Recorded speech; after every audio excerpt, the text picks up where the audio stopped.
qui lui choisit de venir côté corde. Et ces deux concurrents sont maintenant rejoints avec la casaque du numéro 4 au centre de la piste. C'est celle de Hermosapar qui a pris maintenant l'initiative et s'est installé en tête. Très beau parcours également de Prélude GD avec Nicolas Hensch qui vient complètement à l'extérieur. Vous le voyez ici. Il se rapproche maintenant. Il va intégrer assez rapidement les premiers alors que l'Espoir du Donjon sprint à son tour et reprend l'initiative à Hermosapar, le numéro 4 qui reste deuxième à la corde. On aperçoit également là Nibella Classique avec Claude Maté qui est environ quatrième maintenant. Elle a bien placé.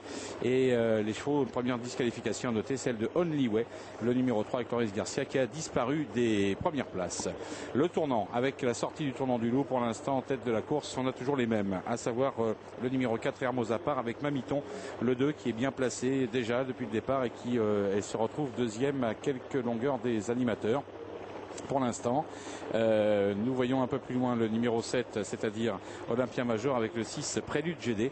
Celui-ci poursuit son ascension, essaye de se rapprocher, mais il y a quand même du train devant.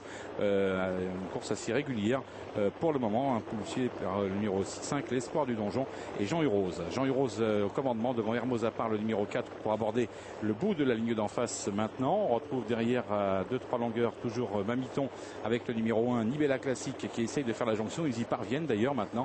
Ils sont en extérieur et l'autre côté corde pour aborder la ligne des tribunes une nouvelle fois. 4 concurrents qui seront serrés de près donc ici par d'autres animateurs, enfin d'autres concurrents bien placés comme Prélude GD qui essaye également un bon effort maintenant. 4-5e, Olympia Major qui est à sa hauteur mais plutôt côté corde. Derrière se retrouve encore le numéro 9.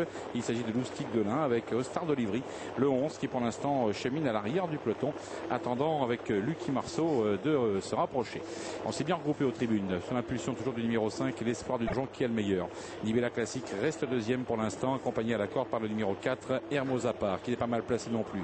Prélude de GD, le numéro 6, suit sans effort apparent pour l'instant le rythme imprimé en tête. Mamiton n'est pas loin, il est actuellement à la corde à sa hauteur. On retrouve derrière eux Loustic de l'Ain, le vieux Loustic de l'Ain qui est toujours là et qui bénéficie aujourd'hui d'un engagement assez intéressant. Il va tenter de l'honorer. Il est également donc au sein du peloton avec le numéro 8, Parabellum, comme on aperçoit ici, au cœur du peloton avec quelques ressources.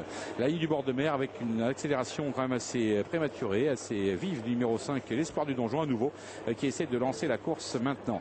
Mais Prélude GD poursuit son ascension et vient le rejoindre maintenant et le dépasse allègrement. Le 11, Ostar d'Olivry avec Nico Danens se rapprocher aussi en troisième position maintenant et essaye de l'attaquer. Le 4, Hermosapar a du mal à garder le contact et perd quelques rangs.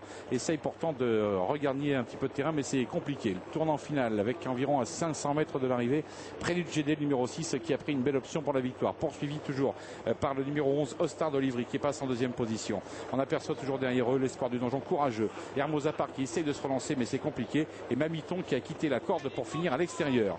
Les chevaux à l'entrée de la ligne d'arrivée, avec une balade de santé pour l'instant pour Prélude GD, le numéro 6, qui semble aller par-dessus le lot. Pourra-t-il résister? Car derrière, attention à Ostar d'Olivry avec Nico Daenens qui va essayer de venir maintenant l'attaquer. Nico Daenens qui passe la vitesse supérieure, mais on résiste bien avec Prélude GD le long de la corde. La bataille fait rage entre les deux chevaux. Qui va l'emporter? Prélude GD retrouve du courage côté corde, mais à l'extérieur, eh bien c'est le numéro 11 qui finit par l'emporter quand même. Ostar d'Olivry, la troisième place à distance, elle est pour la casaque du numéro 2, Mamiton.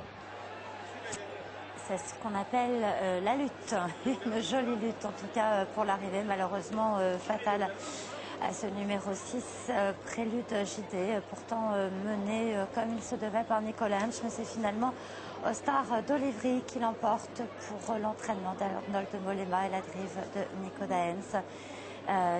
Il a su mener son cheval jusqu'au bout avec beaucoup de sang-froid et mettre une pression finalement énorme à ce Prélude GD qui, il nous semblait en tous les cas avec course gagnée, Jefferson. Oui, c'est vrai. Et tant il allait facile au début de la ligne d'arrivée, Nicolas Hensch, j'ai l'impression de dominer son sujet. Mais attention, alors le cheval, il a fait une grosse faute après le passage du poteau, c'est sûr. Après avant, le passage du poteau, hein. Ouais. Ben, j'ai du mal à voir parce qu'en fait, on voit déjà Nicolas Hensch dans tous les sens. Alors on se demande si réellement avant, il n'aurait pas déjà bougé un petit peu. J'ai un peu le sentiment qu'il a peut-être fait une petite blague. Il y a une enquête aussitôt qui est diligentée par les commissaires ici. Donc attention, attention après le GD, à son maintien. Attention à cette arrivée car